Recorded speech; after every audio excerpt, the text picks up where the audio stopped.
sono venute fuori diverse considerazioni sul discorso del reagire.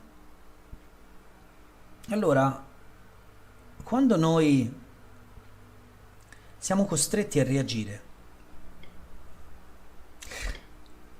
mettiamo in moto un pensiero che si chiama il pensiero oggi per oggi, o se vi piace di più, ora per ora. Cioè, non posso pensare a nient'altro che risolvere il problema che ho adesso, perché devo reagire. Se io vi rompo i tubi dell'acqua e ci avete la casa allagata, è inutile che vi fate prendere dall'ansia di non poter passare un esame di matematica all'università. In quel momento il vostro cervello dice questa cosa è più importante, pensi a questa. E quindi reagisci soltanto a questo stimolo che in quel momento per te è più grave. Questo è quello che si manifesta durante il pensiero oggi per oggi. Cioè, se noi continuiamo a processare la nostra vita pensando sempre a intanto oggi risolvo questo problema, sì, per adesso intanto risolvo questo, rimaniamo fermi e stabili su un qualcosa che non è cambiamento, ma continuiamo a girare intorno sempre al solito paletto. Per ovviare a questo dobbiamo attingere a un'attività che non viene tanto spiegata a scuola, ma che ci fa molto comodo, che è la lungimiranza, cioè il saper guardare a distanza, saper proiettare lo sguardo oltre. Per fare questo ci serve avere un obiettivo che possiamo immaginare o comunque sia che possiamo sentire che ci attira, che ci motiva, che ci spinge a, e continuare a pensare non è soltanto il lavoro che faccio oggi, ma è tutta la camminata, è molto lunga, io voglio arrivare là. Le persone che manifestano questo tipo di atteggiamento per la PNL vengono chiamate le persone che hanno un metaprogramma vai verso. Cioè sono quelle che sono orientate solo ed esclusivamente dal loro risultato, nel senso del loro obiettivo, e non si accorgono nemmeno dove stanno mettendo i piedi, non gli interessa. Non sono più dei reattori, nel senso che reagiscono alle condizioni imminenti di adesso, ma si sparano nel futuro, si vedono già nel futuro. Non è sempre possibile, perché chiaramente se c'hai fame dovrai mangiare, no? Il tuo corpo ti mette un po' a disagio, no? Col morso della fame e tu dici vabbè, intanto devo mangiare e poi domani si vedrà.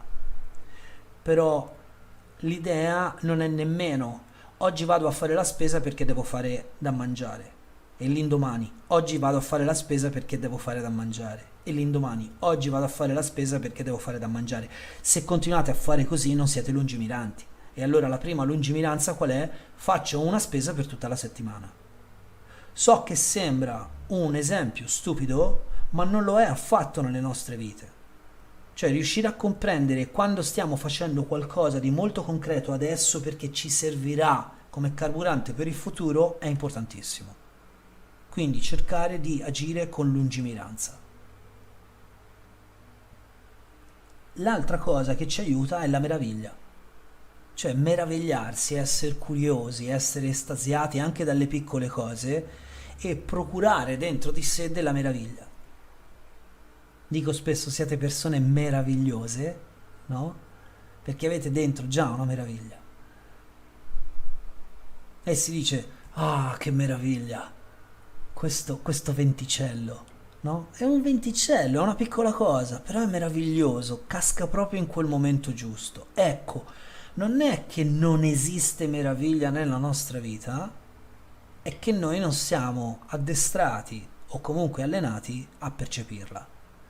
E questo tipo di percezione la possiamo allenare la meraviglia, allenare le cose belle. Se state insieme a persone durante il vostro percorso di cambiamento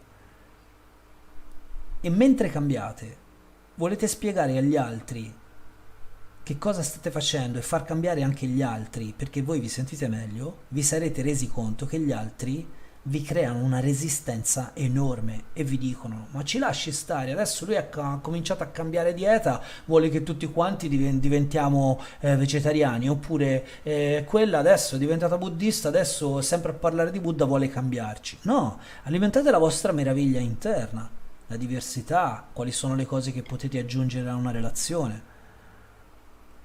L'altra cosa di cui, e qui apro un'altra parentesi legata a questo, è il lasciare andare, il perdere. Tanti libri sono stati scritti sull'inconscio e su come si parla certe volte in ipnosi, no? Perché le donne vogliono perdere peso, ma a nessuno piace perdere e quindi è meglio dire, no, guadagnare un fisico snello piuttosto che perdere peso. Io non voglio perdere proprio niente, no? Voglio essere un vincitore nella mia vita. Ecco, quella roba lì, oppure lasciare andare, così difficile. Ma sì, ma lascia andare. Ma come lascia andare? Mi ha fatto girare i coglioni. Ma sì, lascia correre, no? Questa cosa anche è allenabile. E come facciamo ad allenarla? Allora, innanzitutto dobbiamo creare un obiettivo, cioè dobbiamo dire: io voglio arrivare in quel luogo. Che cosa sono disposto a lasciare andare per arrivare in quel luogo? Ecco che uniamo due punti in un percorso e ci pesa meno il senso del perdere. Sono a Firenze e voglio andare a Torino. Cosa sono disposto a lasciare andare, a perdere andando a Torino? Sicuramente se vai in macchina dovrai perdere della benzina perché la brucerai. Mm? E cominciamo a sentire che alla fine il perdere non è una grande cosa se guadagniamo un qualcosa che per noi è importante. E allora facciamo un passo indietro. È importante avere lungimiranza, sto cercando di unire queste due parentesi, è importante avere lungimiranza e alimentare meraviglia nelle cose per essere motivati e non avere un problema dicendo, per esempio, come mi succede spesso: ma io non posso investire su di me, ho altre spese. Ce ne avrai sempre di più, perché se non investi te su di te, chi ci deve investire su di te? Se non investi sulla tua istruzione, chi investe su di te? Se non investi sul tuo benessere, chi investe su di te? Se tu non credi in te stesso, chi è che deve credere su di te? Quindi, quando cominciamo a dire: ah, ma io non voglio perdere niente, non voglio lasciare andare, e non abbiamo nemmeno un obiettivo ben saldo, entriamo in crisi. E allora apro un'altra parentesi ancora e poi dopo le ricompattiamo insieme. Dovremmo un po' di più tutti i giorni procedere nel senso dello scambio. Cioè, invece di chiederci a secco cosa voglio perdere, cosa non voglio più, cosa sono disposto a lasciare andare, oppure che cosa voglio, che sembrano diventati così pesanti da capire nella nostra società. E sì, un po' di intelletto, un po' di energia ci va, è vero, però insomma ci si arriva. Ecco, invece di partire subito con questi schemi grossi, facciamo un po' di allenamento sulla disponibilità allo scambio.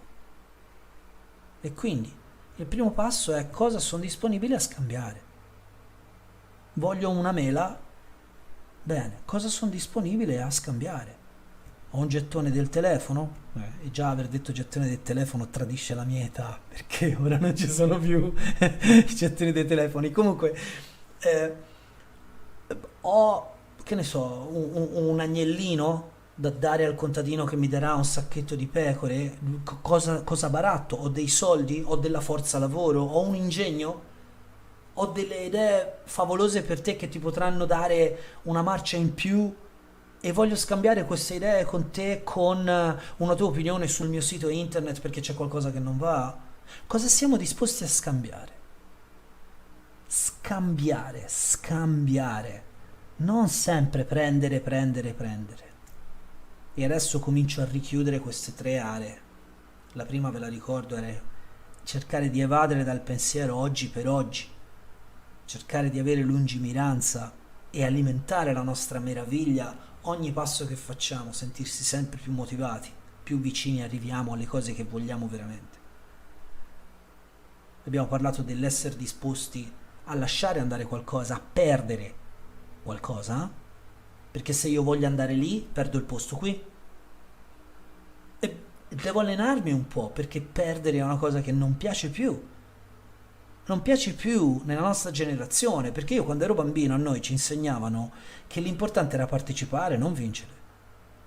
Adesso è diventato tutto, cioè, se io non vinco non gioco nemmeno. E quindi è più difficile per la nostra generazione accettare di perdere.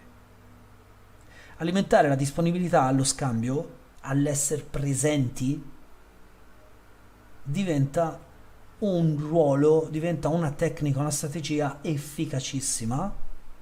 E ancora una volta, so che l'anno scorso ho tempestato di video e ho rotto, diciamolo chiaramente, ho rotto le palle a tanta gente, ok? Però ancora una volta ve lo dico, prima di pensare a cosa volete prendere, cercate di capire cosa potete dare. Dare. Manifestare se stessi significa dare, significa aprire la porta e dire guarda che cosa ho da dare a te. Se noi abbiamo delle cose da dare, seppur piccole, cominciamo a essere disponibili con noi stessi nello scambiare con gli altri, perché gli altri stanno facendo esattamente la cosa che noi dovremmo fare, cioè loro stanno dando a noi. Ecco la regola dello scambio. Cosa mi dai perché io ti do? Non cosa mi dai e poi vediamo cosa io ti do.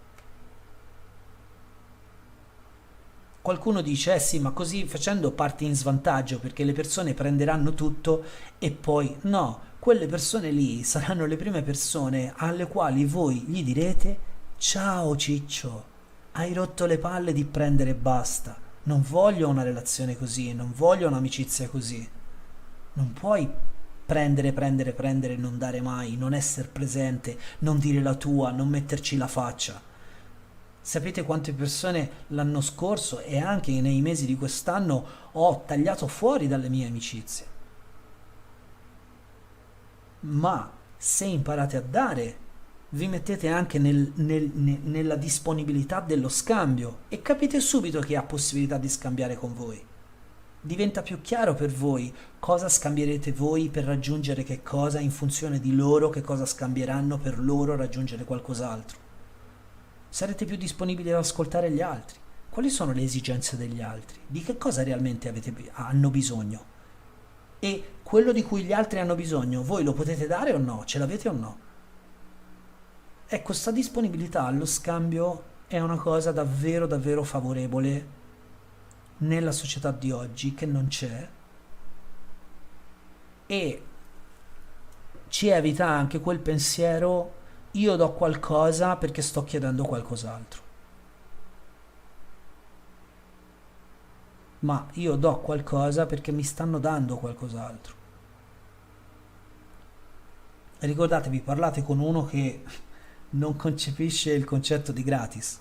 Ok, gratis non esiste. Se non lo pagate voi vuol dire che qualcun altro lo paga per voi e se qualcun altro lo paga per voi vuol dire che voi siete il prodotto. Quindi non esiste il gratis. Vuol dire che voi state sfregacchiando di qua e di là non dando niente, create un buco nella relazione. E se non è oggi, è domani o dopodomani, quella relazione va a finire. E cominciare a pensare in questo termine, cioè io che cosa posso dare, ci pone nel mindset, nell'approccio del come contribuisco a migliorare questo pianeta, come contribuisco con ciò che faccio ad arrivare in un punto. E ciò che io voglio, e questa è l'ultima cosa che vi voglio dire, ciò che io voglio aiuta anche gli altri. Cioè il mio risultato sarà di beneficio anche per gli altri. Quello che vuole la casa grande, quello che vuole la macchina più grande, quello che vuole più soldi, quello che vuole il motoscafo, quella roba lì aiuta anche gli altri? O è un falso obiettivo? È solo un prendere? Questa parte è un po' più polemica, lo so, però siccome abbiamo già parlato di alcuni parametri del cambiamento, volevo scambiare con voi anche questa cosa. E ve la ripeto al contrario, ok? Così almeno a chi gli piace come lavoro può vedere il filo al contrario. Essere disponibili a scambiare le proprie opinioni, cercare di dire, beh, io ho da dare questo, se ti interessa è qui, è per te.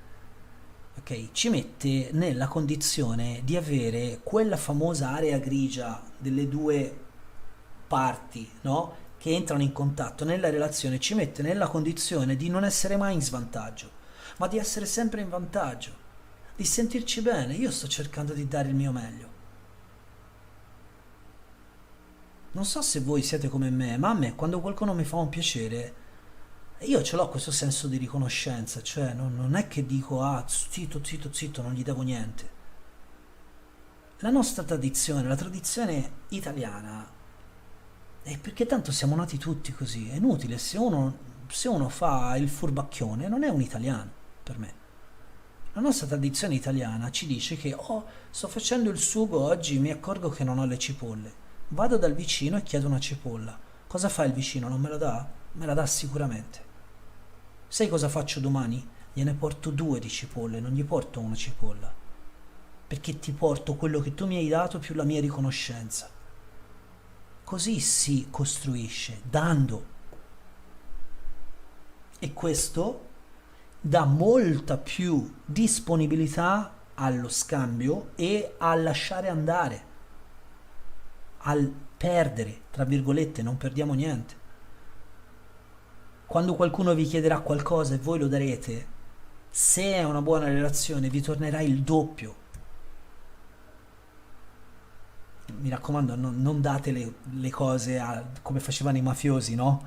Ti farò un piacere al quale non potrai dire di no, ma rimarrai legato a vita perché oh, io ti ho fatto un piacere, adesso voglio indietro un piacere io, no? Ed è 1000 volte più grande. Non in quel senso.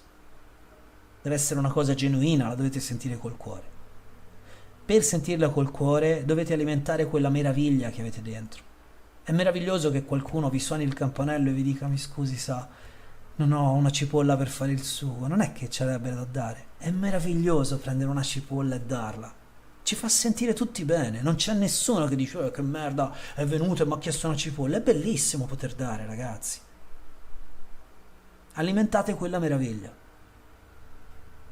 Facendo così alimentate anche la vostra lungimiranza. Cominciate a vedere che le connessioni che create non sono caduche, non sono oggi per oggi, non seguite un pensiero di reazione a un qualcosa, non vi si è allagata la casa, perché anche qualora vi si allagasse la casa, ci sarebbe un vicino che vi regalerebbe un secchio per togliere l'acqua.